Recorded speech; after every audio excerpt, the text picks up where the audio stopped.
All right, ladies and gentlemen, welcome back to Straight Talk. And again, about truth and not, I just got too tied up with a lot of things. But listen,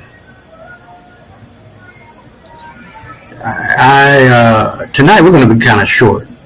It's going to be a short show, but powerful.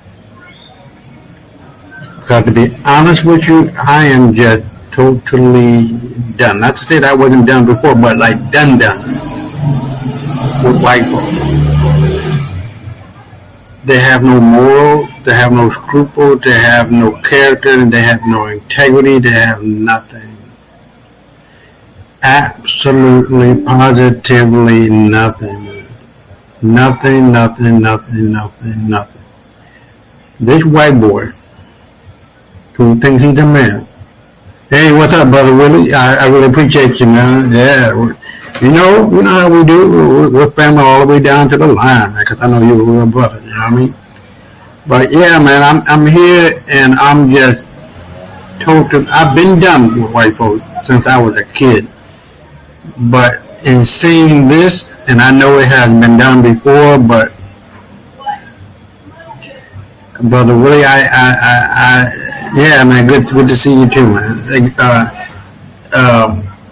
Dude, man, if what I am saying tonight and what I am showing tonight don't convince you that white folks ain't shit, that white folks need to step back and sit their funky asses down and shut the fuck up. Dude, man, everybody that hears me and sees this video in the future need to know that we need to stop following these motherfuckers, listening to them, because they have no moral. How you say that? They have no moral rails, protective rails. They do what the fuck they want to do, when they want to do, how they want to do, what I want to say. And they don't give a fuck about who it is, what it is, why it is, and how it is. That see them do it. It is utterly disgusting, and this motherfucker need to get out of that office. Because that office, the presidency of the United States of America, the leader of the free world, is a black man's seat. We built this motherfucker. We created this 13 colony, bitches. I am just absolutely, brother, really sick and tired of these motherfuckers faking and pretending that they know shit. They don't know a motherfucking thing. They've been scheming and conniving and crawling and stealing ever since they came out their mama pussy. Because that's all they know. Gaming the system. Who the fuck out does benefit DI, benefit what do you call it? Section 8 welfare, and what do you call that? Where you get into schools and shit, where they try to blame black folk for. You know what I'm trying to say, brother Willie. But this is absolutely, positively the game changer, the killing element, the hanging element, the shoot 'em up element. Get them the fuck off the goddamn planet. Enough is enough, and I've seen enough is enough. I've heard enough. So tonight we're going to cover that, and I will be talking about this motherfucker till the cow come home. Hold on. And let me get to the share screen. Now, what we're going to show first, Brother Willie, and everybody that sees this show, is why white America loves the black voices who make them feel comfortable. I'm not here to make them feel. I'm not here to make them feel comfortable. Fuck all white folks and they bullshit. I'll be right back. 10 minutes long.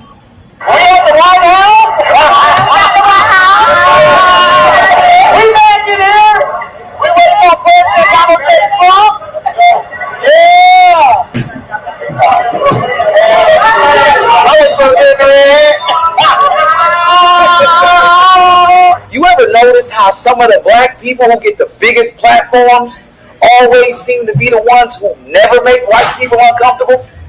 Like, they all seem to have this pick me, please accept me type of energy. But what these people don't understand is that's a dangerous spot to be in. Because the moment you lose even an ounce of enthusiasm for the people that you're tap dancing for, you're going to literally watch the support you have disappear. Because the white supremacists that you're pandering to don't reward black honesty. They reward black compliance. And the people who play that game, they get propped up real fast until the moment that they're no longer useful. What's an area where you break from or differ from President Trump? Where are you a free thinker as his agenda? There are a couple of things that I disagree with President Trump. I thought that he responded too quickly to Syria. Or something? There were some policies where I think anything specifically on the areas you about race, about black Americans, about social policy, I'm fully on board with him. That's why I go around and I speak positively about him. And I want people to understand that we should be trying something different, and Trump is offering something different. Candace always proves the point I'm making in this video, maybe better than anybody. She's the perfect example of what happens when a black voice is no longer useful to the people who are boosting it. There was a time back in the day where you couldn't escape Candace Owens. Everything she put out was going viral. The white nationalist media rolled her out like she was the official spokesperson for what it is to be the good black. And it damn sure wasn't because she was the sharpest knife in the drawer. It was because she was doing a very specific job. And that job is being the black person that talks down on other black people. That's the position that racist white America loves. And the slot is never filled. They're always hiring. To them, there's never enough self-hating Negroes. The see they said it, not us kind of voice. And for a while, she played that role perfectly. But the moment she stopped spending every day dragging black folks, the moment she stopped being an attack dog for the conservative white audiences, the moment she started aiming her vitriol at the wrong people, you see what happened, right? She disappeared. Now, if you want to find Candace, you got to go looking for her. Because once she stopped staying in line, the machine behind her stopped pushing her. Once she became less controllable, the spotlight dimmed. The same people who told her she was a truth teller, the same people who told her she was the voice that black, she wasn't doing her white supremacist talking points anymore. White America don't love black voices. It loves black voices who stay in line. And the moment you get off script, they spit you out and move on to the next one. So when you see cats like Stephen A. moving the way he does, you shouldn't be surprised. You got to know how to talk to white folk. Jasmine Crockett, how dare you? You got to be nice to white folk. They don't let go of that aggressive Negro antics. See, when I talk to white folk, I talk to them real good. I don't want to get daddy mad now. The President of the United States, he run a good country for us. Look at this. We spread, we eat food, we get the dab, we get TikTok, we can do Instagram. That's a good man. Stephen A. Smith. You at it again, man. ESPN, he talks his, always has talked his, boisterous, loud. That's what he does. He criticizes whoever's in his guidance path. That's what he does. There's sometimes I agree with him, but man, you be walking that line, boy, of cool and righteous. You be right in the middle. You be rooted. That's a new verb. When you're right on that edge. Now, I played that clip from Godfrey because he hit the nail right on the head when it comes to Stephen A. Smith. And if Candace shows you what it looks like when you stop staying in line, Stephen A. Smith shows you what it looks like when you learn how to play the game damn near perfectly. He's not unaware. He understands exactly what's going on with this racist administration that's in office. And he knows how detrimental these clowns are to the black community. But he also knows what his white bosses at ESPN expect from him. This dude is a master at walking right up to the line, but never saying the one thing that makes white people feel uncomfortable. That's why it's so easy for him to hold black athletes accountable. He'll call out Jasmine Crockett and not think twice about it. Dog is no holds barred when it comes to calling out anything that's happening in the black community. But watch him when he talks about white men in power or anything that has to do with race that might make the wrong people feel uneasy. All of a sudden, he chooses his words like he's defusing the bomb because he knows the deal. And he knows if he steps an inch too far, his bosses will turn his TV off. Dude is a performer who understands the script. He knows the line, and he knows how to walk right up to that thing, but not to cross it. And if Stephen A. is somebody who mastered how to stay inside the lines, Charlamagne is somebody who learned the rewards that come when you refuse to no longer step outside them. Okay, so you said on the record that until blacks stop using the N-word, we can't get mad at anyone else for using the N-word. So how else do you blame black people for the racism that we face in this country? I would like to say that I said that a while ago. Nothing I say is concrete. I'm very fluid in my thoughts. Oh, how can you do that? But I go back and forth with that. Yeah. Because I still use the word. Yeah. But I used to be conscious. So I'd be like, oh, I don't talk. That's my line. And then there's Charlamagne. And he represents the black voice that built his career on speaking to us, but gets less and less interested in his black fan base the more he looks out into the audience and sees a bunch of white faces. He knows the more he can stay away from caring about black issues, the more corporate sponsors and brand deals that'll roll in. I mean, let's just be honest about it. He's become somebody that white America can trust not to make too much noise. And that makes him predictable. And predictable black voices are always the most rewarded. The new Charlamagne is controlled. Not by a person. He's controlled by access.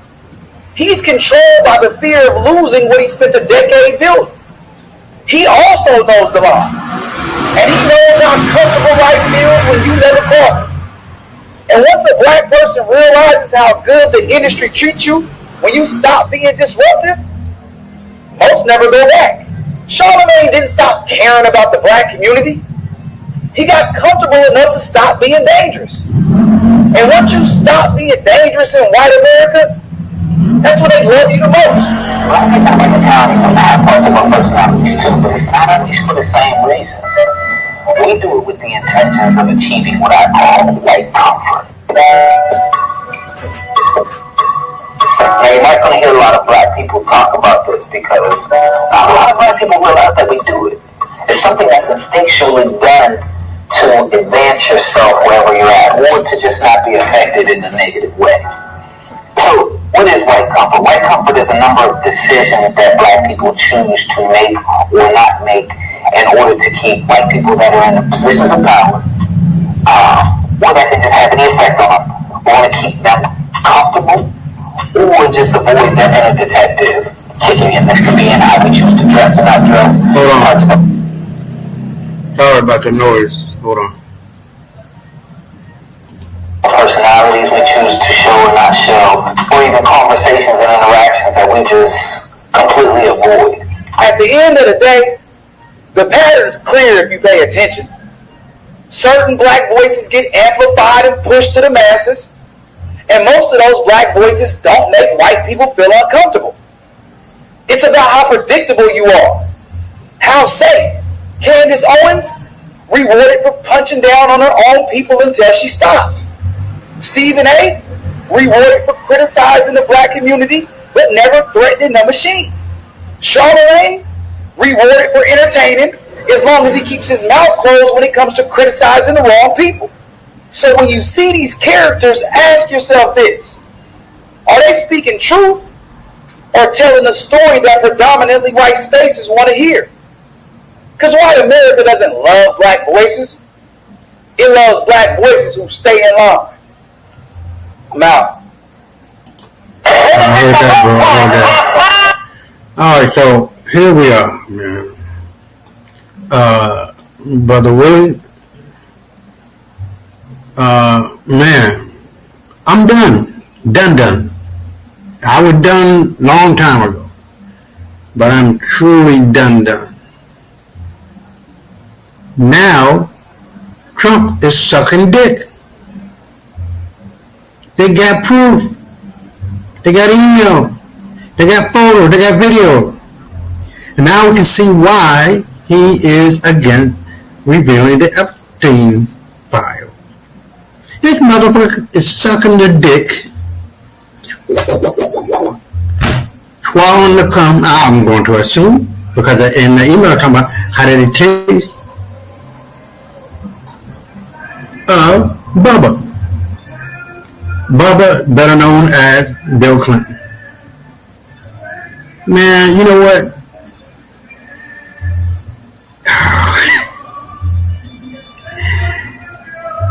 White boys, man, these are not men. They're little boys and grown up men's bodies, little girls and grown up women's bodies. They don't know shit. They only know what they were taught to know. Not facts, not truth, but lies. See, this is the reason why I call my book the second title of Lies and Deceit. This is all what they do. They lie and they deceive. Oh, I'm white because, white is better than black. Big please. And this is the reason why, Brother Willie, I call me motherfucker. Have me on your motherfucking show, because I can definitely, positively decide and make a fool out of all these motherfucking white folk. Because they're not white, they're not European, they're not Anglo-Saxon, they're nothing but a bitch-ass nigga.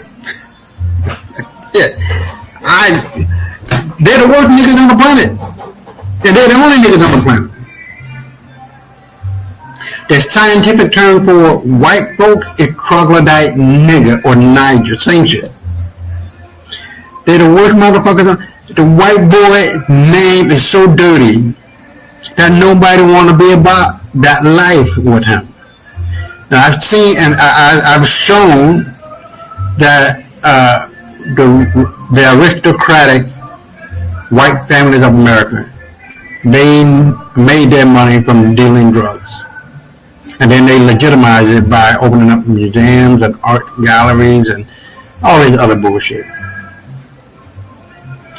They're scummy, they're dirty, they're nasty, they're scheming and conniving every motherfucking thing. They're killing us in the air, in the water, in the food.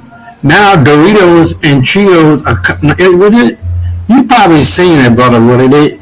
Doritos and Cheetos, they're now coming out with the Naked brand, where they don't have all of. As a matter of fact, let me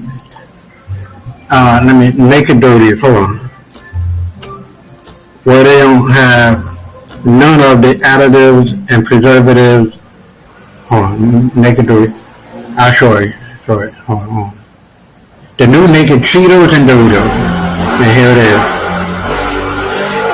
is. Baked. They don't have all of the different, all of the dangerous ingredients. They took it all out. In Europe, they don't have none of that shit in it. It's natural. Natural additives and, preservatives and real cheese and all of that. So yeah, man, white folks have been killing us since day one. I remember when, I wasn't there. I was born in '72, but I remember when they're talking about what's that guy's name? He did big oil giant creator. Man, hold on. Oil tycoon the 20s. Don't let do it like this.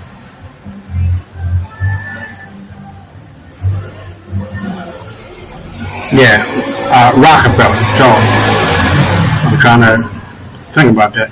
So Rockefeller stopped America from healing itself with natural things and began to put America on pills. And if you were in medical school and you could not and did not support that change, You got hell on wheels coming at you. And this is where we are right now. Pills, and more pills. So if we look at what is going on in the White House, this has got to be the sickest shit I've ever heard and seen in the White House. Outside of Bill Clinton getting his dick sucked by the woman. And pedophilia. 600 Democrats and Republicans in the House and Senate are on that Epstein list. They're fucking sick. They're psychopathic and sociopathic. White boys ain't shit. And now we have evidence that Donald Trump is in the White House sucking dick and swallowing cum. A Bubba. Bill Clinton. So let's get at it.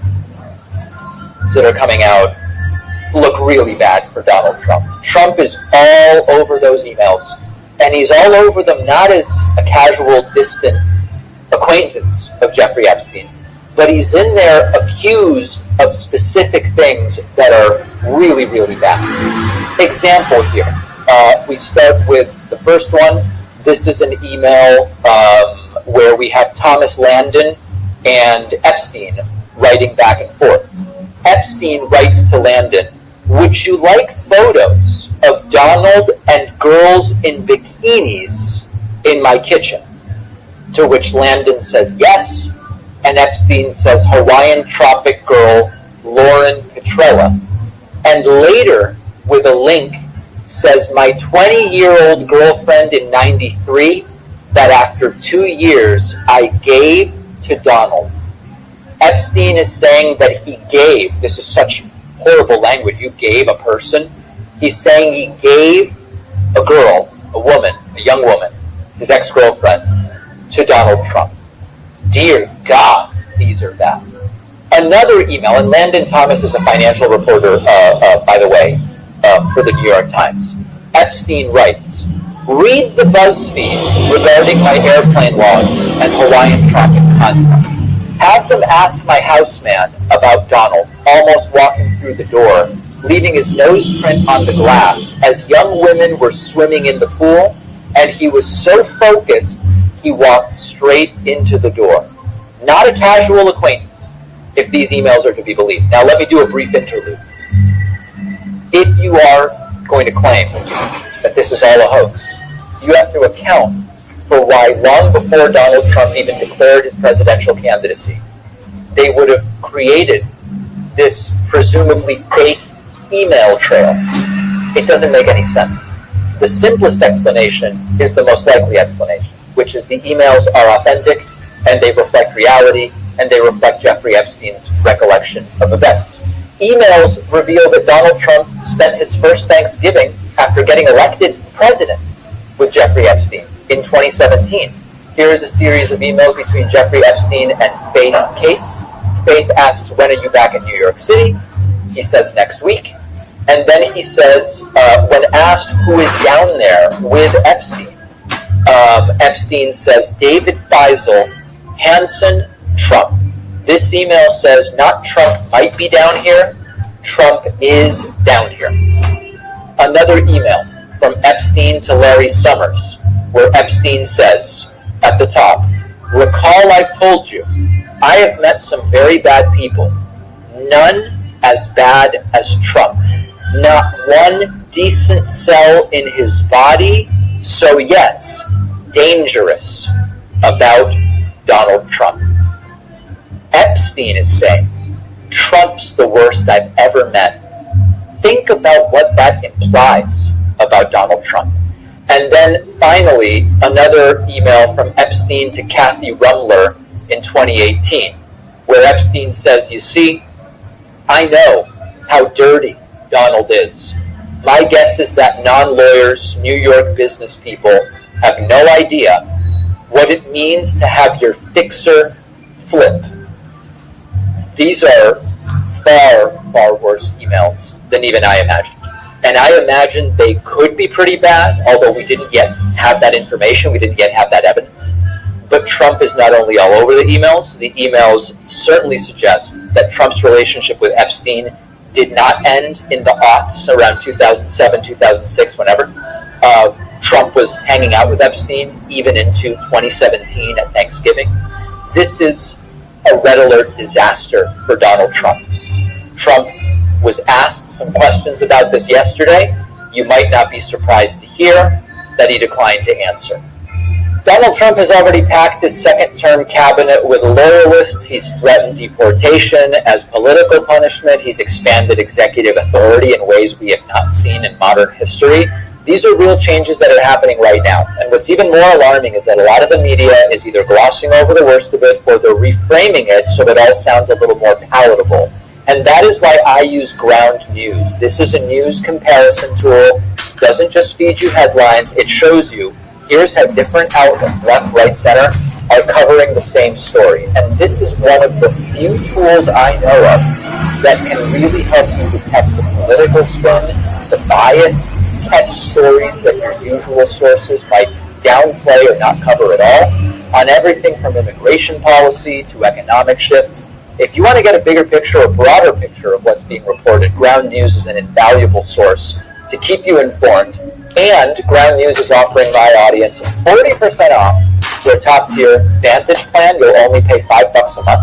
Go to ground.news/Pacman or enter the code Pacman in the app to get started. The link is in the description. Okay. So, yeah, this is beyond belief as to what is going on in the White House with the president and the ex-president Bill Clinton. This is not a joke. This is very serious shit. And I, for one, don't even know how these white boys are getting into power. I really, truly don't. Fucking ridiculous. And I like this guy. This guy is amazing, Lucas. And when I tell you he does a great job in not only filtering out the bullshit, he just tell it like it is. And I'll be right back. Oh my goodness. So there was one point in time that I used to believe that, hey, no matter you're Republican, Democrat, Libertarian, Independent, no matter your philosophy, your political beliefs, doesn't matter, that we can all agree that messing with kids is bad. Whether they're kids, teens, children, whatever you want to call them. That messing with them was bad, okay? Any type of sexual deviancy with these individuals was a bad thing. That we can all agree that's bad. You need to go to the sun. That's what needs to happen. You need to be locked up. You need a chair. You need an injection.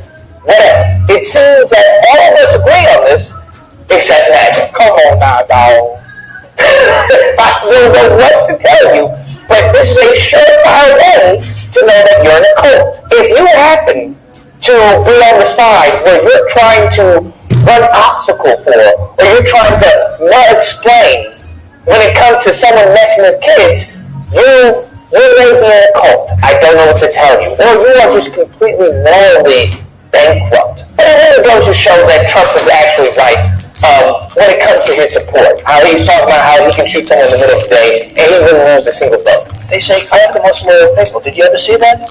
Where I could stand in the middle of Fifth Avenue and shoot somebody and I wouldn't lose any voters, okay? It's like incredible.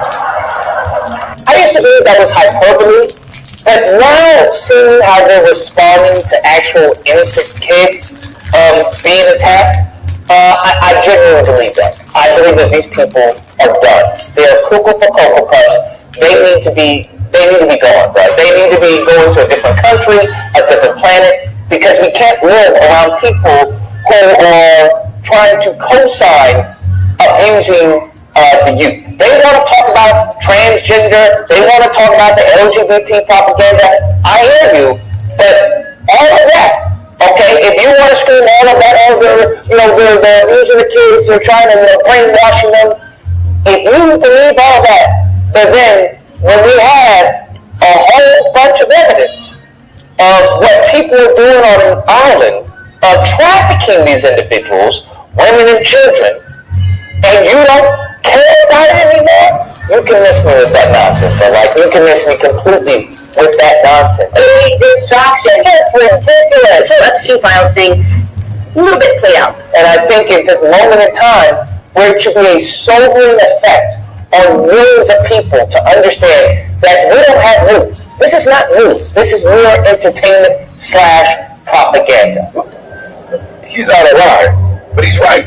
I never thought in a million years, listen, I'm being genuine, I never thought in a million years that when it came to uncovering a child trafficking ring, that there would be a United States president who would say, don't worry about it. Because it's a Democrat hoax. It's just a hoax. The whole Epstein thing is a Democrat hoax. They ran on, hey, we're going to release the files, Dan Bongino, freaking Cash Patel, we can get to the bottom of this. We know that that's not what really happened to Epstein. Seriously, we need to release the Epstein list. You say that the FBI has Epstein's list. They're sitting on it. Why is the FBI protecting the largest scale pederast in human history? Simple, because of who's on that list. You don't think that Bill Gates is lobbying Congress with Mike and Jay to prevent the disclosure of that list? Some governments around the world may have some material that's related to the Epstein thing. Bill Clinton was knee deep in this, man. So that was a fucking lie. As soon as they get sworn in, as soon as they sit their butts in the chair, well, yeah, that is the story. That's what happened. He did it to himself. That's what happened. Yeah, Pam Bondi. Yeah, the files on my desk. Well, I meant that metaphorically speaking, and well, this should really show you that America is really no different than a lot of other countries. And I mean that in a way not to say, oh, I hate America. I mean that in a way to say, like, the way we Americans view America, we should probably take a few steps back. we should probably just be a little more calm and sober with our understanding of how this country is run. Because really the only difference is it's not in the public. You may go to Russia and other places, and if we do something, we'll execute you right in the public, right? We'll chop up your head in the public, like, hey, this is why this person's getting their tongue, this is what's going on. In America, we're a little more, I don't know, it's a little more entertainment, right? Oh, Princess Diana got in a car accident. Oh no, he ate some bad tuna and died. Oh, that's so sad. Like, that's where we are. And leave it to Trump to really remove that veil. The emperor is butt naked, and they're telling everyone he has clothes on. You had Jesse Waters saying that, hey, why do we care about old emails? For a party that claims to care about affordability, they sure waste a lot of time on old emails. You don't need to see his identification. I'm sorry, what? You're saying literally, verbatim almost, the same thing that people were talking about when it came to Hillary Clinton's emails. Okay? The same thing. What do we care about emails? Like, so what? What does it matter? That's what they're saying. But the big difference is that this has to do with children, man. This has to do with trafficking. And they're trying to downplay emails, regarding trafficking. You have Trump in the emails talking about, hey, he may have, gave some sloppy talk to Bubba. I don't know who Bubba's referring to, but what you mean you giving sloppy talk to Bubba and they got videos of this and it's like, hey, does Putin have Trump giving Just a sick world living in, sick people. because you have even Epstein talking about, hey, this guy's the worst thing ever. He's talking about Trump. Now, how bad do you have to be for a child trafficker to say that, hey, you are the worst thing ever, you ain't got a good cell in your body? What? And you still screaming that? Huh? You know what? When I say stuff like this, it leads me to a dark area, but it leads me to a dark area. I'm not gonna lie. I'm already there, It's bro. like, it seems that all the conspiracies that people are talking about the government and how they planted this and how they did that, and how blackmail is so important and such a viable means of leverage, it's starting to feel like a bit real, okay? Because I think all forgot what happened to Matt Gaetz. And the person he was messing with was 17. And she was trying to get braces. This chick was selling her body to get braces, man. This is where we're at. And you saw the cover they tried to do for Matt Gaetz. When I think about all this trafficking, okay, when I think about the Epstein and everything, you can't tell me that people in Congress, okay, our representatives don't know anything about this.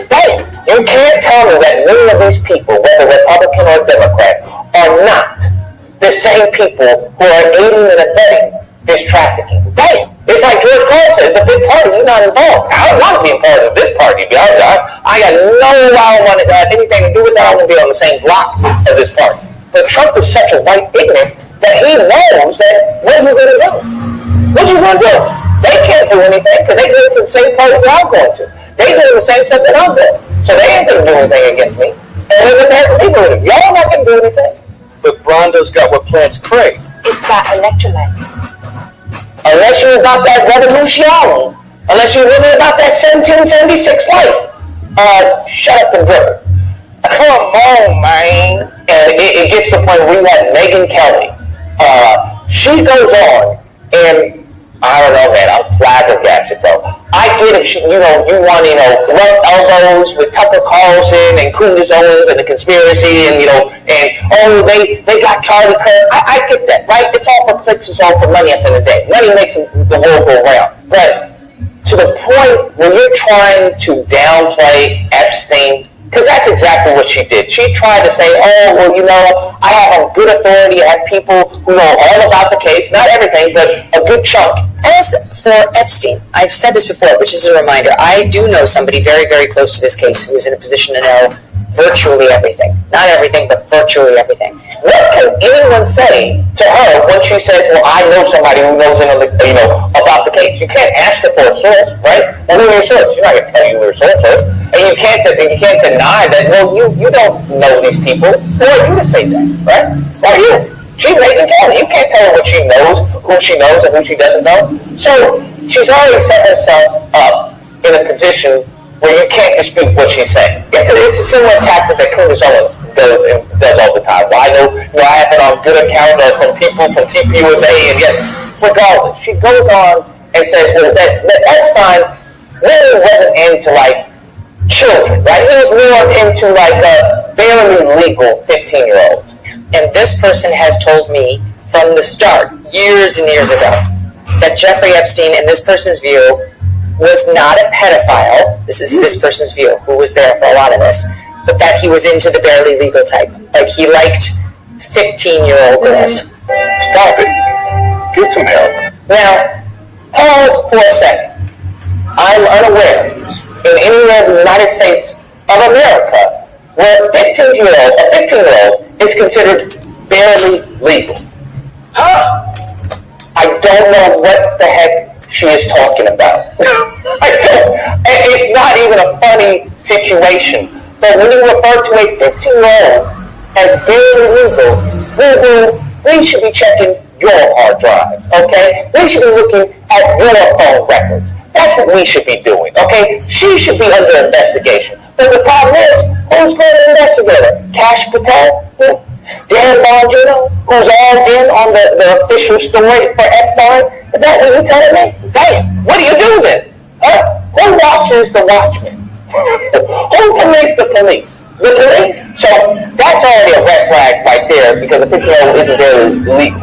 That's illegal. Okay, boo? 18 would be barely legal, right? 18-year-old would be barely legal. Anything before that, you are illegal. I don't know what to tell you. I find it very fascinating that the same people who can tell an illegal from illegal when it comes to citizenship, when it comes to birthright, now all of a sudden when it comes to age, they're like, well, what's really legal, okay?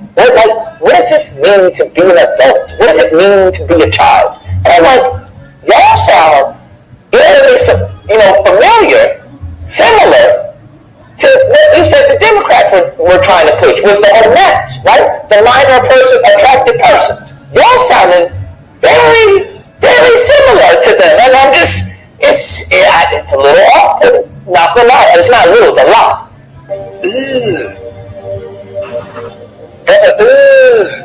You're hypocrites. even hypocrites for the benefit of the country. You're hypocrites to the detriment of the country, to the detriment of millions of children. Moving past that, as hard as it may be, it gets worse.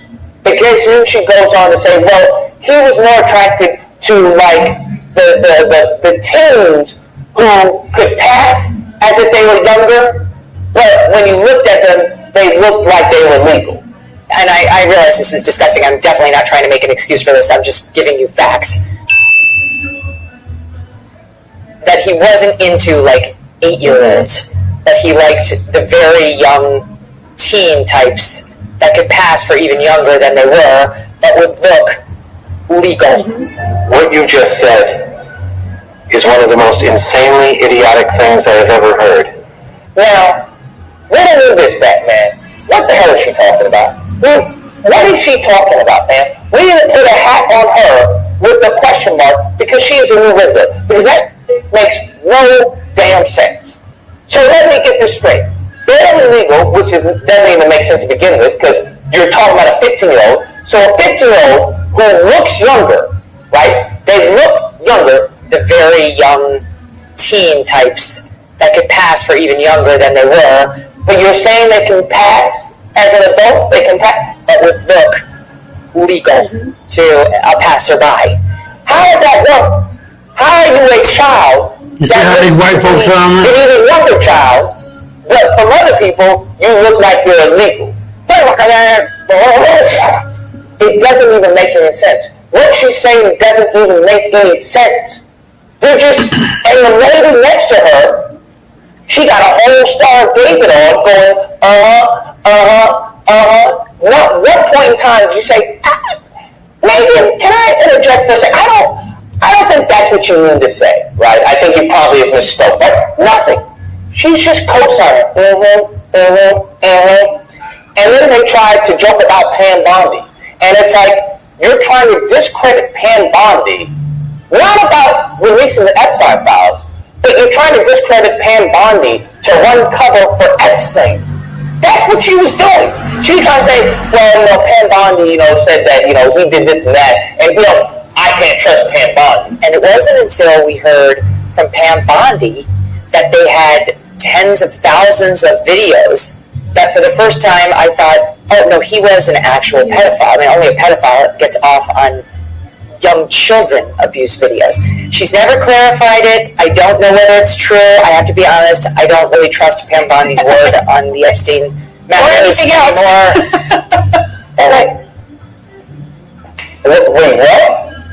So when Pam Bondi said that this man had this, and it's all documented, you can't trust her on that. Of all things to not trust her on, that's one thing you can't trust her on. This is, it's making sense. I don't want it to make sense, but it's making sense, fam. It's really making sense. And I'm not going to lie, her having a Star of David all out in this conversation is not a good look, boo-boo. I don't know how to tell you this, but that's not a good look, especially with the conspiracies surrounding Charlie Kirk and Netanyahu and Israel. That's not really a good look, okay? I think at this point, anybody with a red cap, anyone saying make America great again, you're a pedophile, okay? You're a pedophile adjacent, which makes you a pedophile, in my opinion.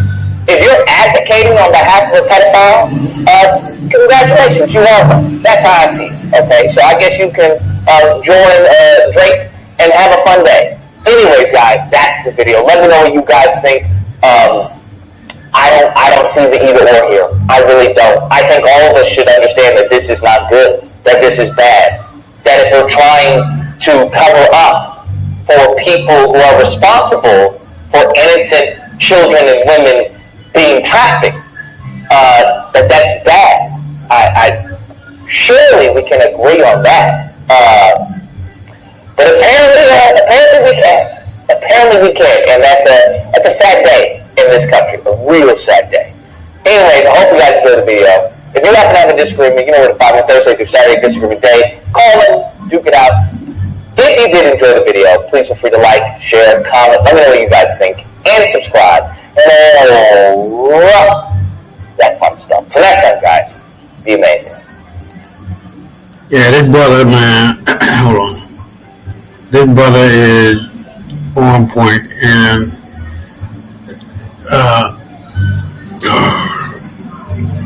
white folk will stick to bullshit, shit, nonsensical shit, as long as they are supporting each other. A 15-year-old is a 15-year-old is a 15-year-old. Illegal. And here this bitch, funky ass bitch, is saying that, well, 15-year-old, they can look older and they can look younger to a passerby. Motherfucker, I know the difference between a 15-year-old. Even in today's world, young kids are not doing what young kids did when I was a kid in the 70s and 80s. They didn't dress provocative. They didn't go after older men or whatever the case may be. But sure enough, fuck, you should know, and white folks are always giving a lenient impression, a lenient gateway, a lenient way, a lenient attitude, and whatever, just to bend over backwards for these crooked ass motherfucking white boys and girls. A white boy attacked 2 girls, damn near killing one, was about to be tried as an adult, and he should have been, and given 80 to 90 years. The white judge sentenced him or brought the age down for him to that of a child, walk free, no jail time, damn near broke this girl's neck and raping the shit out of her anally and vaginally and probably orally, and he got off. You talk about fucking white privilege, let that be somebody black or brown. They're not getting off, man. And you see, they doing this shit all the motherfucking time. How many fucking times do they get through this shit about white privilege? How many times do they get away with crimes and killing and raping? How many? Too many, one too many. So now we got the U.S. Congress and the Senate, 600 Republicans found on Jeffrey Epstein list. Released tonight. Trump did what? We already know, motherfucker. He's sucking dick and swallowing cum off of the dick of Bill Clinton. I'll be right back. MSNBC anchor and lawyer, and I'm going to do this new YouTube breakdown as we are now a couple days into a story that many people thought would never occur. Even if nothing else happens in this case, there are now 20,000 more pieces of evidence in public. This is the beginning of the transparency that was campaigned on and promised by Donald Trump and his Republican allies. Then the Democrats in the main were pushing for in the House, far more Democrats than Republicans in Congress. And now Democrats having released 3 emails, basically 3 pieces of information they thought were important but also clearly damaging to Donald Trump, implicating him in Epstein's sort of dead hand, his prior written emails. That led to 20,000 more emails being released. And now, as I'm going to explain, a lot of pressure to have the vote that Donald Trump and Republican Speaker Johnson have spent literally months fighting against even having an up or down vote, let alone getting the material. And so this is my YouTube. You can subscribe for these kind of breakdowns. I'm going to talk both about what's in the emails, what's really known in the evidence, what's factual, not just what people might be interested politically in seeing happen, and some of the process here. So let's start with how we got the new material. This evidence was handed over to the Congress. The Congress had it. But Republicans, following Trump's requests and orders, didn't want to release it. The Democrats went through it, and to get the process going, or at least to do what they said was important, they released some of the material. And then notice what happened right after that. The Republicans, apparently upset that the material that was released focused on Trump, said, okay, well, let's release a bunch more. And so you went from basically a binary of total secrecy to some transparency to more transparency. And now, the Republican Speaker Johnson, who had been fighting this for months, who literally wouldn't convene Congress, would delay for weeks seating a new member and taking these other steps that were just completely strange and unusual, all to try to delay any action on Epstein. And maybe he hoped that, how Washington and politics and life is, and something else would take over and people would move on. That strategy failed. Now Johnson is actually fast-tracking the vote on releasing the files. That's an actual congressional act to try to get more of the files, including what the Justice Department has, what's under the Trump administration's control, and get that out. I worked in Congress a long time ago. It wasn't for me. I didn't stay. But I can tell you that a dynamic that you see there on many issues where the public, often very broadly, 60, even 70% of the public wants something, but Congress is holding back for political interests, political reasons, special interests. But if they actually had to take a vote, because the public might be watching on a big issue, they would support a lot of where the public is. And so we have now a kind of broad call for transparency on Epstein. There are people who just think that the whole thing is crooked and the way the victims were mistreated and the history of this and the way elites seem to get away. People want it for that reason. You have people on the right and MAGA who've been talking about this for years. And you have Democrats who may be motivated for their reasons. But all in, you got a lot of people. And so while the Republicans fought to avoid a vote, they didn't want to have the vote, and status quo would keep the stuff secret, the reports now are 30 to 40 members of the Republican Party are expected to potentially back the vote for more files. And remember, if they pass this and it goes to the Republican Senate, there'd be the same kind of pressure on them. Would they hold a vote or not? Can you really get away with, after all this, saying that people don't even deserve an up or down vote on where you stand and whether you're going to release this material? Then it goes to the president's desk. He could veto this. But it might be harder for him to veto the actual direct Epstein request as opposed to just the back and forth they've had. Remember, the Trump administration claims they want transparency. They talk about grand jury materials. If he did veto it, then the question is, does the Congress have the votes to override that veto? And for anyone who's cynical or skeptical and says, gosh, well, you don't expect much, fine, we can't predict the future. But I'll just tell you, having been reporting this, it is extraordinary to see we've gone from no action and Republicans saying they were going to hold the line in the House to being overridden by a bipartisan group led by Democrats but with some Republicans to force the vote. And now it's what in the House is called log rolling sometimes. Everybody's over here. They don't want to act for the reasons I said. So, let me tell you about Institute's Black Friday deal. For just $27, you can generate as many videos as you want and never have to worry about sharing your family. Joining us now, MSNBC White House reporter Laura Barone Lopez, staff writer at The New Yorker Susan Glasser, and chief Washington correspondent for Puck, Leanne Caldwell. I mean, Laura, I asked you this yesterday. I'm going to ask you it again today. Why is he so nervous about these emails, about this information? If he says there is no there, and that he thinks Jeffrey Epstein is a creep, why not just say, yeah, take it all, I'm fine, take it all. Look, Katie, I don't know if I'm going to have a more satisfying answer today than I did yesterday. What I will say is that obviously we want to ask the president those questions. I'd like to ask him that question. I think other reporters in the White House press corps would love to ask him that question, which is, why does he appear to be whipping against the vote next week, tried to get names taken off the discharge petition, tried to get House Republicans to take their name off of it? Why not be willing to release it? And no one has been able to ask him that directly, especially with cameras on in the public view.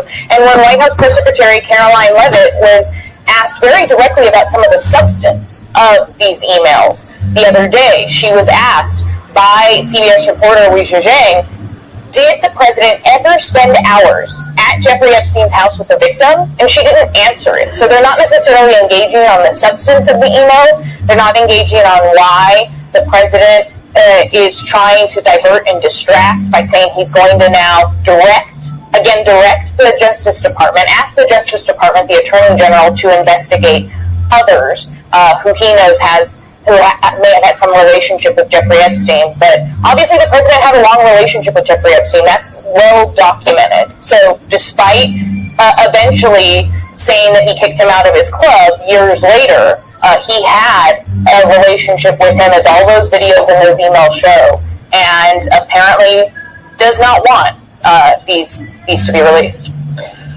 There's a new survivors letter out to members of Congress land, and here's what it says. You have the ability to vote to release the Epstein files, and with it deliver a promise the American people have awaited for far too long.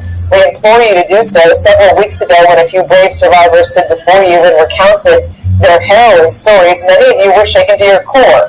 We urge you, when you cast your vote, please do not forget the horror you felt that day. There is no middle ground here. There is no hiding behind party affiliation. The testimonies you heard are just a fraction of the unimaginable suffering endured by more than 1,000 victims alike. How much influence? And while we here in the United States have already seen reporters break lots of big stories from these documents, I actually think one of the most important revelations in these documents hasn't gotten a lot of attention in the United States quite yet. But it is a huge deal overseas. The story centers around this photograph that you can see right there on your screen. A photo that shows Epstein's fellow monster in crime, Ghislaine Maxwell, as well as then Prince Andrew, who has now, of course, been stripped of his title by the British monarchy, but to avoid making things very confusing, I'm just going to keep calling him Prince Andrew. And that girl in the center, with Andrew's hand around her waist, is then 17-year-old Virginia Giuffre, the late Epstein survivor who tragically died by suicide just this past spring. Now here's what Giuffre alleges happened that day in her posthumous memoir, Nobody's Girl. Giuffre was 17. She was staying with Epstein and Maxwell at Maxwell's home in London, just about 7 months after Maxwell had first recruited her from Mar-a-Lago.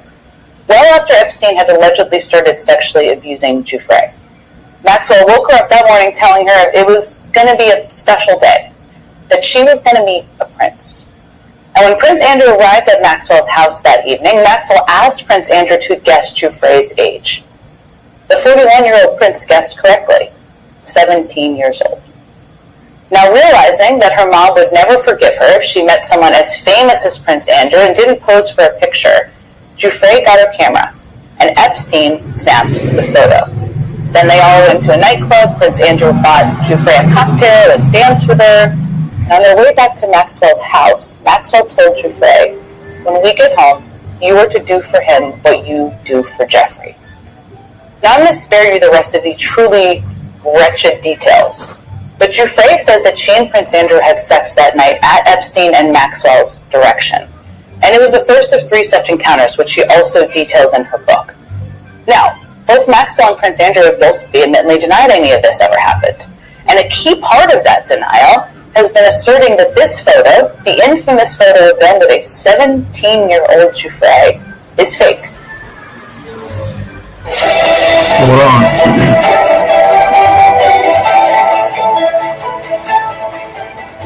Well, I'd like to welcome you to another episode of Mission Matters.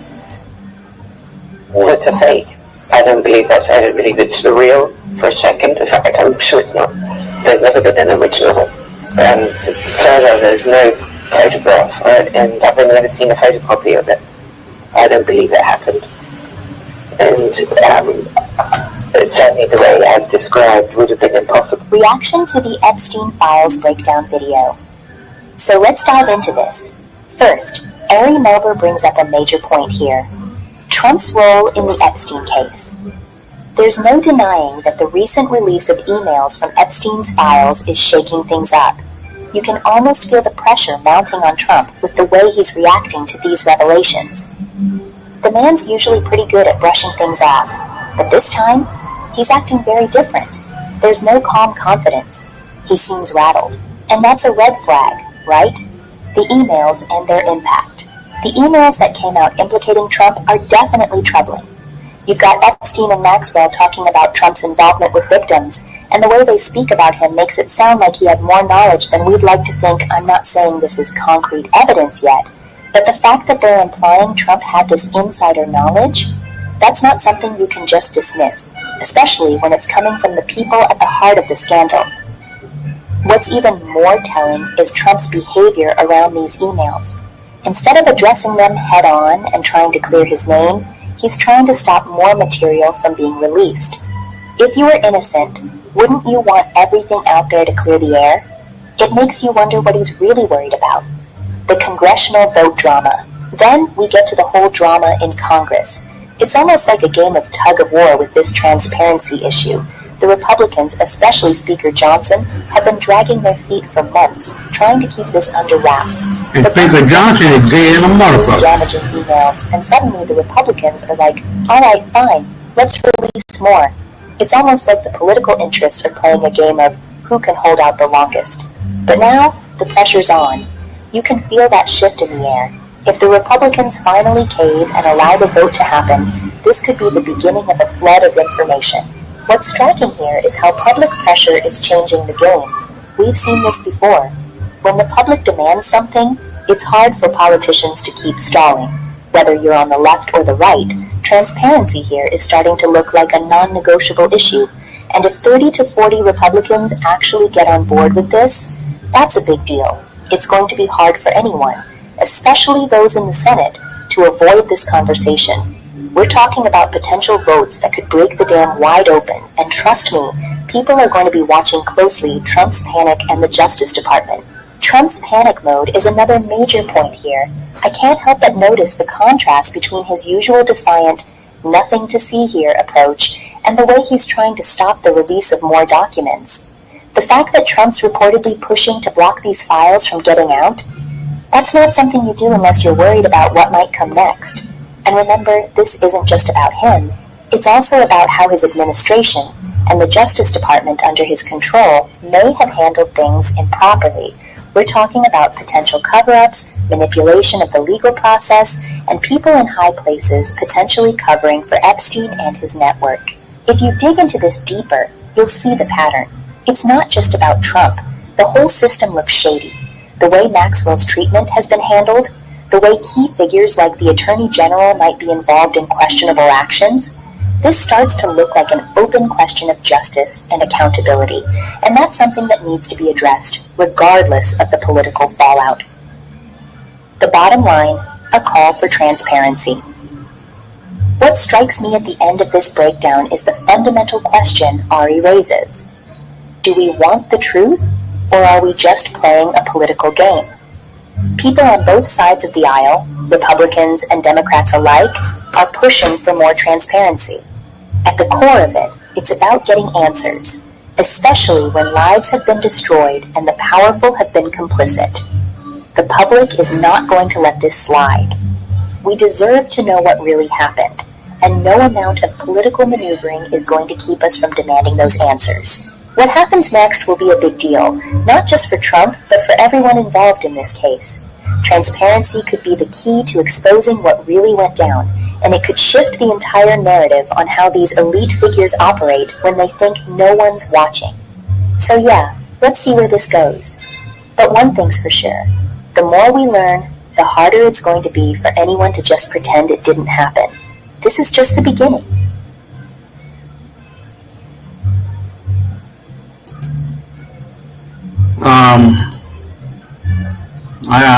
I'm just dumbfounded.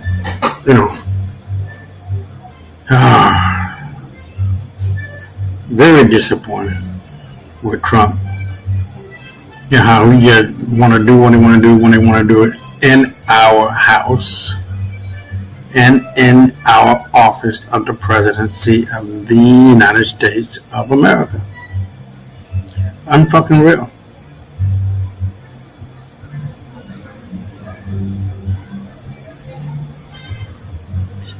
So we're here for the next one, and it's going to be the change. Let me go back.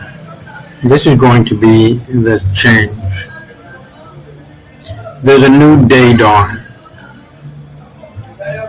There's a new world order afoot.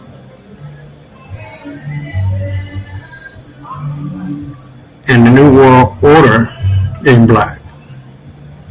Black people, the black man and the black woman, are taking our royal seats and crowns and money and titles and names back. Because this white boy don't know what he's doing, how to do it, why to do it. He just fucking up. As a matter of fact, hold on.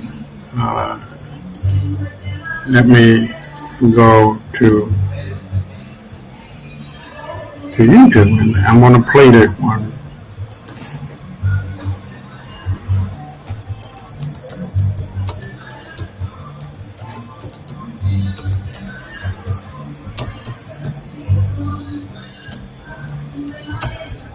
It's gonna come up. So here we go. I'm gonna play this one, and this is the white boy. Period.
I hate when that noise go by.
Now look, I'm not one to believe in aliens and all of that.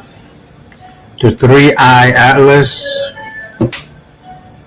and what's going on and what they might be doing, but if it does exist, please come down and just beat the shit out of all the white folk.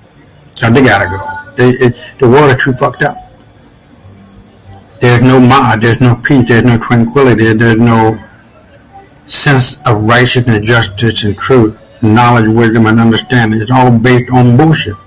The bullshit of white boy making justice, injustice, injustice, justice, good, bad, bad, good. Enough. We as a species, the human species, everybody on this fucking planet know that the white boy ain't shit and the white girl ain't shit. The most hated motherfuckers on the planet. The most beloved people on the planet are black people. Because we gave the world every civilization on the planet. and every language can be traced back to Africa.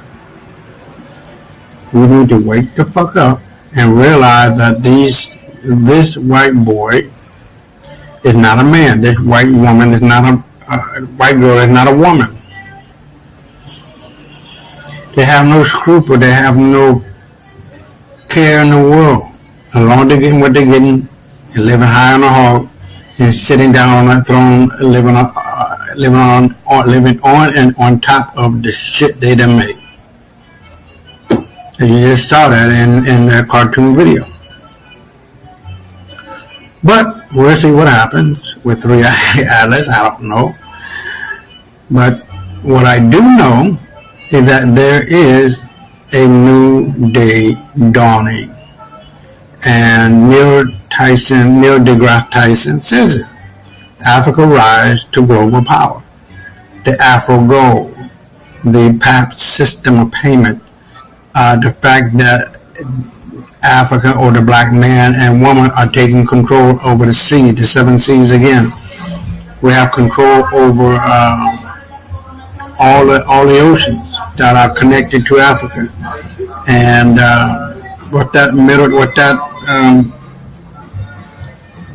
sea, the Mediterranean, and going down into the Gulf of.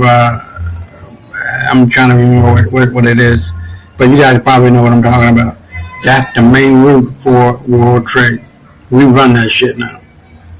We're not giving it back. The world is fucked up, and the world needs to beat the shit out of the white boy, which is happening. Because he done fucked up. Went to sleep for 100 years, thinking that he'll always be on top. Now look, he done woke up and realized that the black man and black people and brown people and racial people across the globe are sick and tired of this motherfucker. We won the race already. I'll be right back. And the people and the diversity, I don't see why Africa wouldn't lead the world for millennia to come. My read of history tells me nothing in principle will prevent that. Look what China did. It wasn't many decades ago, before the stereotype of the Chinese peasant working in the field, that was kind of true. China decided we're going to redouble our interest in science and technology and engineering and math, and they sent their people abroad to get educated. Initially they would stay, then they came back, now they educate their own people. This is a small extract of a shocking, yet powerful conversation between Neil Tyson and McGat Wade on why Africa might lead the world in the future. His last statement blew my mind. Let's listen to the rest of the conversation. Do you believe that Africans can become more prosperous in this century? Oh, but definitely. When I look over the history of, before 1910, the United States was kind of a backwoods farmland country. We had a couple of big cities, but they were kind of smelly and dirty, and they were not very sophisticated, not like London or Paris, for example. And the country was built within a century to become a leader in the world in science and technology, because there was values placed on research and engineering and math and STEM fields. Okay, so and that happened within a century. Before then, Europe basically led the world. All right, they embraced science and technology early. All right, the Industrial Revolution hit them first, and that fueled their power over the rest of the world. Okay, a lot of it was worked towards health and security and wealth, but the rest was like hegemony. Okay, that's how they chose to use their power of influence and wealth. You go back 1,000 years, the golden age of Islam out of Baghdad. Major advances in science and engineering, astronomy and medicine. 2/3 of all, and navigation, 2/3 of all stars in the night sky that have names have Arabic names, traceable from that period. You go back thousands of years before that, you have Egypt as one of the greatest cultures civilizations has ever seen. The pyramids were the tallest structures, stable structures, to exist in this world until the Eiffel Tower. Okay? So, all I'm declaring here is... And the Eiffel Tower was created and built by black eternal men. rights to leading the world. It's a combination of how enlightened is your leadership, what are the motivations for doing so, and they can easily happen within a century.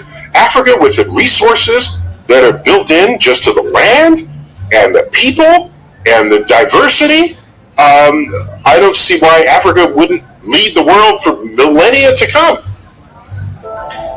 Yeah, facts. But I have to stop right there because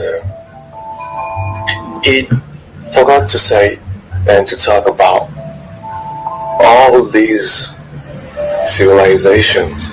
They took what other people did before them. Okay? Americans took what European did. Europeans took what the Arabs and the black did. The Arabs took what the blacks did in Egypt. You see? That's the thing. Because you need to trace where everything comes from. You know what I mean? For example, we know that all the Greek and the Romans, they all went to study in Black Egypt because Egypt was the first and the greatest civilization we have seen on this planet. Okay? So, all this knowledge that we have nowadays, you can trace them back to Egypt. And before Egypt, Kush, which now we call Sudan. Okay, Meroe. All those ancient African civilizations were the pioneer of everything we have today. Math was created in Africa. Okay, 20,000 years ago, and the world was fully black. There were no white, no Asian, no Arab, no nothing, only black. And black people were doing math in Congo. Okay, so the pyramids, there's more pyramid in the Sudan, which is in the south, the heart of the Africa, than it is in Egypt. As to show you that everything started in the south. Okay, in Egypt they started doing math, geometry, trigonometry, everything, and the Greek went there to study and they created all they created, but they used African knowledge.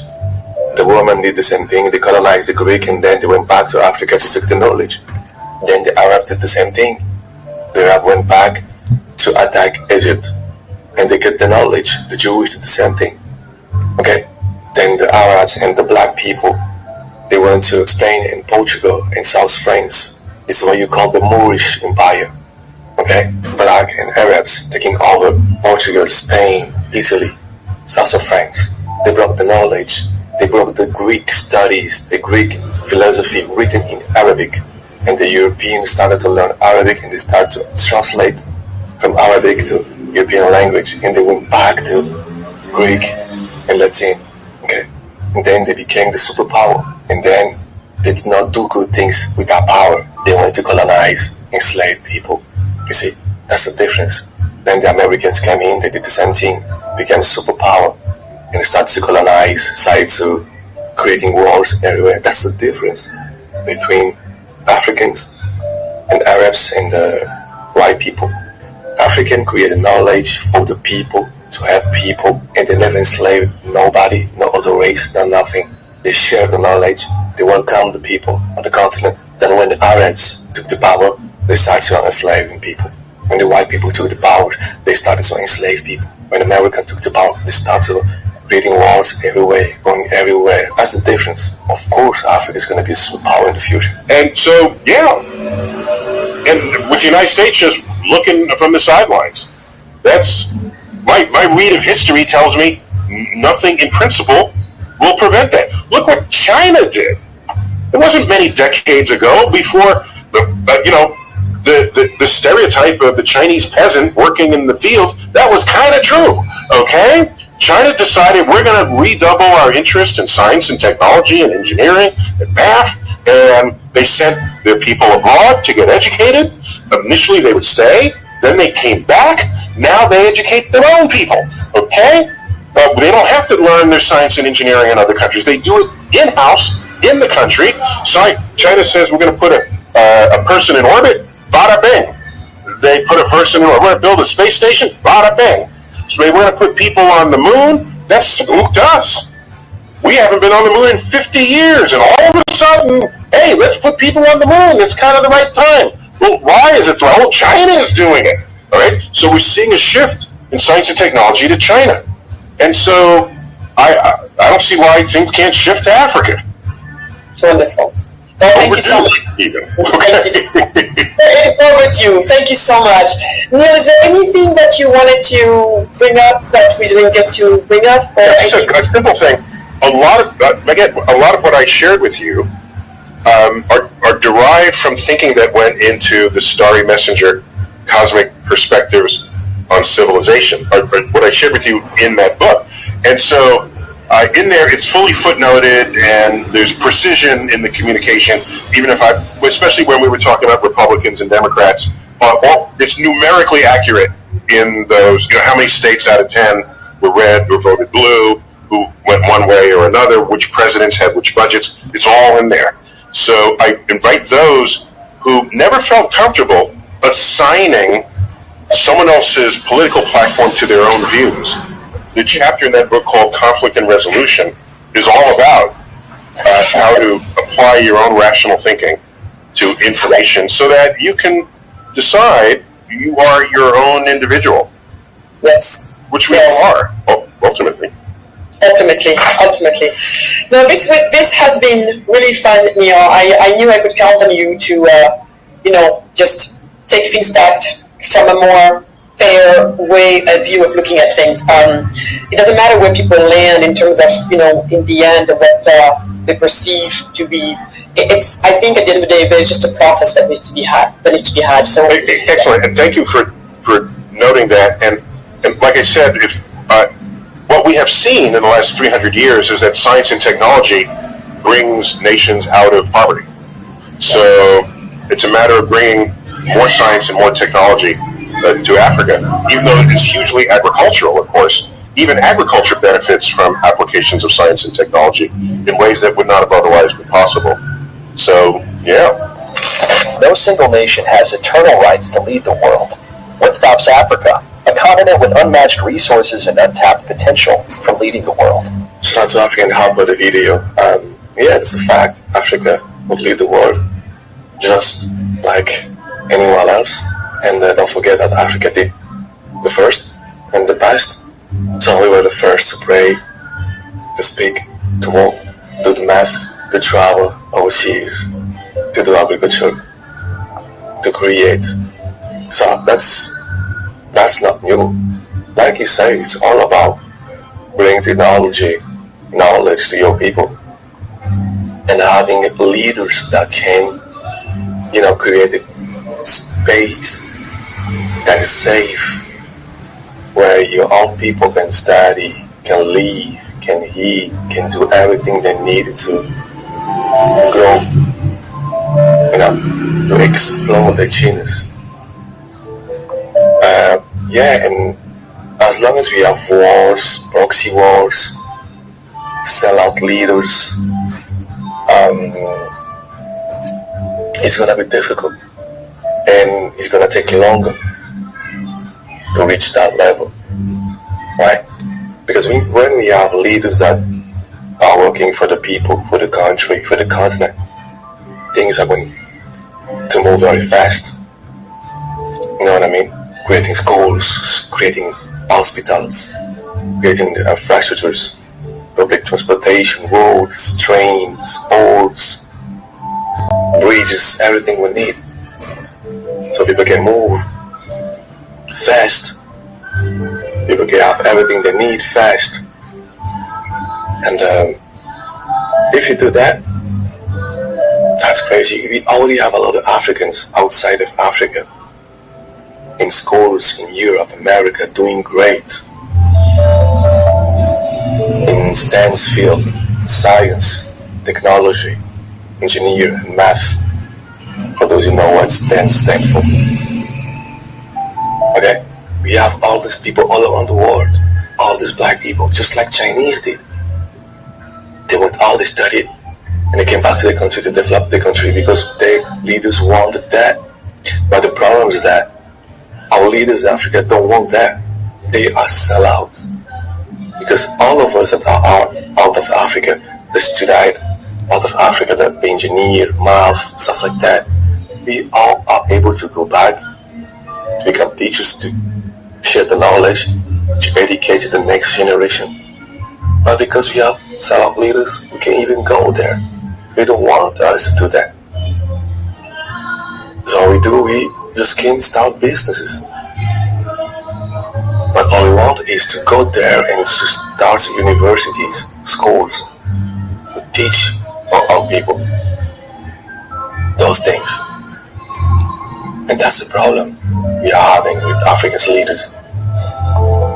And if that change, you'll see Africa is going to move very fast forward. But hey guys, let me know what you guys think. Comment down below. And overall guys, don't forget to subscribe, to like, to comment. It's free, it's easy. And don't forget to watch the next video that's going to pop up here. Till next time, take care of you and the family. Peace out. Alright, we're down to the last one. And, a lot of people just gotta wake up. You know what I mean? You gotta really... Man, Ethan, I really appreciate you being here. I'm sorry I was just doing the show.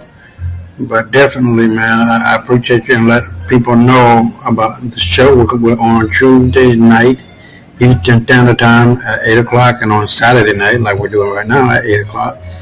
And, man, looking for you to be here on Tuesday night as well. So I'm hoping you like the show, and if you have any suggestions to make it better, please let me know.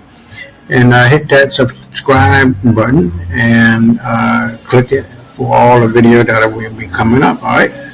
So we're down to the last one, and this is all the bootlickers confirm the bias of those looking to soften their racism. There's none of that. Because what is happening is that white folks are playing the Wizard of Oz game. They're hoping that you keep falling for the bullshit. That's all. Once you design your own table and start to build your own shit and have your own shit and know your own shit, you'll find that our ancestors are ready and willing to bless us. So our divinity, our blessing comes through unity, political, economic, spiritual, and physical. And there's no doubt about it in my mind.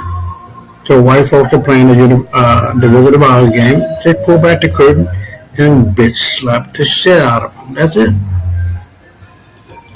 I'll be right back. So a lot of people have been sending me clips and videos of this guy. And most of the people sending me the clips and videos are people who subscribe to my channel, and they want to know my opinion of this guy's opinion of people like me.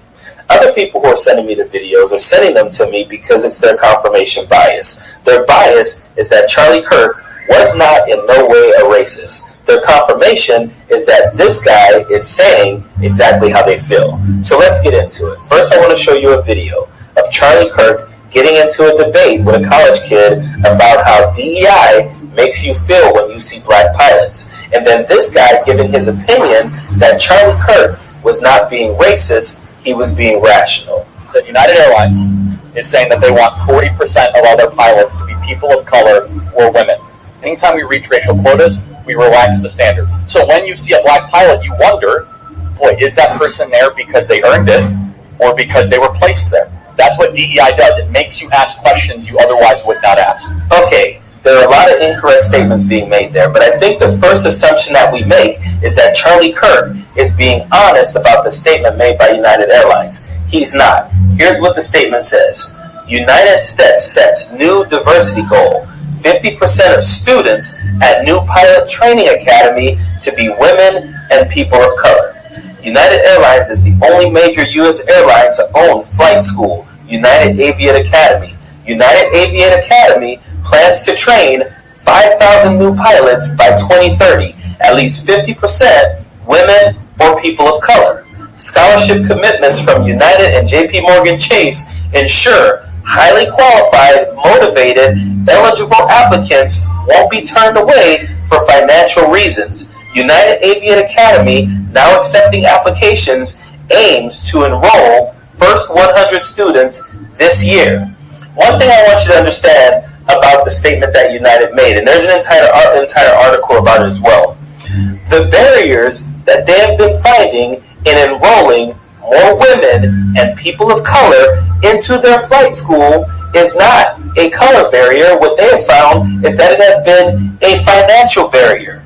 That entire statement, that entire article is about scholarships to more women and people of color, because they found that there have been highly qualified people of color and women who have applied to their flight school but can't afford to go. So they have now partnered with banks and different corporations to get money to help those people get into that flight school. So the statement is that women and people of color, United would like to enroll 50% of their class to be women and people of color. That means the other 50% can be fully white. But no one has said that they're going to have to relax any type of standards to do this. The only barrier that they have found is financial barriers. But I want you to realize how quick he pivots from people of color to black pilots. He said people of color, but then he says, so when you see a black pilot, you wonder, were they put there or do they deserve that position? Why does Charlie Kirk choose to say black pilots when he knows the statement is people of color, Hispanic people, Asian people, American Indians? There are so many other people that fall under people of color. Why does he pivot to black people? And I don't want to get too far ahead of myself, but you have to understand, in this context, because everyone talks about the context of things, you have to put together all of the statements he's made about DEI and how many times he only used black people. The other part of the statement is that it says women. Why didn't Charlie Kirk say, if you see a female pilot, you'd have to wonder, was she given the job because she deserves it, or is she a DEI hire? He never said that. He only says black pilot. He never says people of color pilot. He never says female pilot. He says black. And then he talks about, and then the thing that gets me too is he says black pilot. He doesn't say a black pilot at United Airlines because it's United Airlines that's making this statement. There are so many other airlines that there are no statements about DEI from, but he decided to go with, if I see a black pilot, I am going to wonder if they're qualified or not. It is one airline who said that they want to enroll 50% of their people into flight school. They're not hiring them as pilots until they go through flight school. They have to go through the school and pass that school before they can become a pilot. Lastly, he says, you see what it can do to you? DEI makes you wonder things. It only makes you wonder if your entire premise is absolutely incorrect. It only makes you wonder if you have bias against black people. And that is why he pivots from people of color to black people so quickly. But this guy, his point is that Charlie Kirk is not being racist, he's being rational. That's not racist. That's rational. It's the logical consequence of race-conscious hiring practices. Let's set emotion to the side for a second and look at the numbers. Imagine 1,000 pilots apply for 100 positions. They all take an exam, and they need a score of 90 to qualify. Okay, let's understand something here. This entire example and hypothetical that he's about to go into are all based on the lie that United Airlines made a statement that they would like 50% of their newly hired pilots to be black. That is not true. That statement was never made. So why are we imagining something that isn't happening based on a premise that was false? I don't even think it's worth watching any more of this video, but I do want to point out some of the fallacies in this conjured up scenario. Let's say System A has merit-only hiring, and there are 150 people who scored 90 or above. How do you fill those 100 spots? Easy. Take the highest scores. Start with 100s, then 99s, then 98s, and let's say that by the time you hit a score of 95, you filled all 100 spots. You have the best 100 pilots. But it just so happens 4% are black. This doesn't make the system racist. It's just a reality that of the top 100 scorers, only 4 were black. Okay, first of all, he's taking a very complex situation like a hiring practice and dumbing it down to if everyone takes a test and we take the top scores from that test, those are the people that we hire. That's not happening at any company in this world. Not to mention, in his scenario, DEI, diversity, equity, and inclusion, would not look at that end result and say that is racist. But what it might do is look at that end result and ask, are there any biases that led to that end result? In fact, most companies will say, when they use diversity, equity, and inclusion to cast a wider net, it leads to more qualified individuals, more qualified candidates, more qualified hiring pool. There's nothing wrong with that.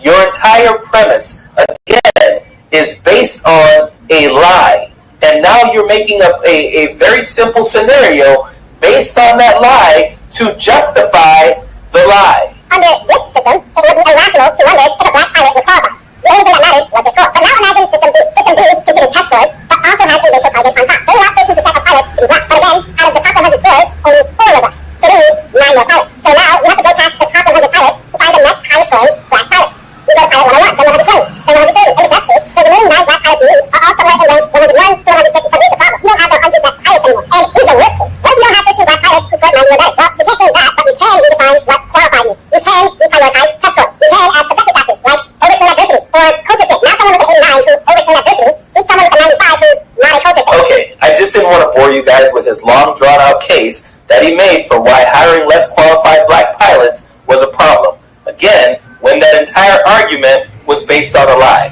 However, his hypothetical brought him to this conclusion. This is me out. This table set down to 2 minerals, call it healthy, and then one... The moment you consider anything besides how they scored on the test, you get less than the best. Maybe you think that's fine at a clothing company where all you can lose is money. But is it okay at an airline where you can lose lives? This wasn't just hypothetical. There were signs it was actually happening.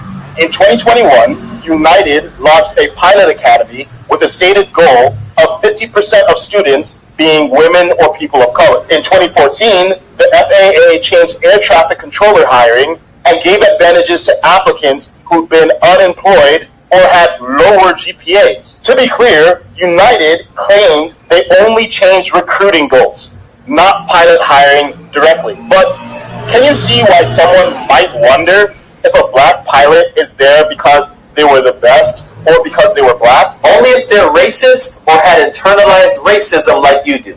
Because you said the goal in 2014 was to elevate people who have been unemployed or had lower GPAs. United Pilots Program wanted to admit more women and people of color. How that gets you to think that a black pilot might not be qualified is only because you're biased against black people when black people were never specifically any part of any of those stated goals. If your first thought when you hear unemployed and lower GPAs is less qualified black pilots, that is an internal problem. But this next example really makes me wonder why anyone thinks this guy is intellectual. Because I've heard this before, and it's one of the dumbest ever. Imagine if the NBA said their goal was 60% white players, because that's what America looks like. Wouldn't you wonder when you saw a white player on the court whether they were qualified? Oh my God. DEI isn't about forcing quotas or hiring unqualified people. It's about removing barriers that have historically prevented qualified people from accessing opportunities and expanding the talent pipeline, similar to how the NBA invests in training athletes worldwide, which is why 25% of the NBA is international, because of the academies and outreach that they do worldwide. Also, corporations are not entertainment companies whose success depends on athletic performance. In professional settings, success comes from innovation, problem solving, and diverse perspectives. And research shows diverse teams outperform homogenous ones. And again, this entire scenario, the entire hypothetical and example that he gives is based on the lie that United Airlines wants 50% of their newly hired pilots to be black. That was never stated. It was stated that they would like 50% of their newly pilot program inductees to be women and people of color. That means 25% women, 25% people of color, which probably leads to about 4% black. But that's just to get into the pilot program, not to hire pilots. Again, there are no hiring practices in this country that should make you walk into a plane and wonder if the black pilot is qualified or not. Every pilot is qualified. And just as a side note, please do me a favor and look up statistics on how many black pilots have crashed planes. Look that up for me and tell me what you get. So yes, Charlie Kirk was being racist when he was running around to college campuses and TPUSA events questioning the merits of black professionals. He questioned black women, he questioned black men, he questioned black students because he was a racist. This guy confirms your bias, and that is why people think he is an intellect. He is not. He makes up things because he is a grifter. That is what he is. Period. Alright, you heard him. So, we're done for the night, and we'll be back next Tuesday. So, at 8 o'clock proper, and Eastern Time, 8 p.m., and I'm looking forward for more people to come. I mean, what's going on? So, but anyways, let me do the closing. And it's really simple.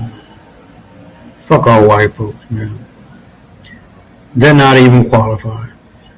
You got a president sucking dick. You got 600 representatives in the House and the Senate on the Epstein list. Fucking around with kids. How many senators and congressmen are going to download parties and sucking each other's dick and getting fucked in the ass? I don't know. But there's a lot of them. That wheelchair guy who was congressman, Hawthorne or something like that, he tells you that they were throwing parties and gay parties, and that's how they got down. We need a truly clean representation of real men, real women who want to do the work that needs to be done. And that's it. Be a fucking real man, be a fucking real person, be a fucking real woman. Integrity says a lot. Kindness says a lot. Humility says a lot. Character says a lot. And none of them motherfuckers are like that. That I know, probably the one that they talk about all the time, the black woman, congresswoman, I should say. But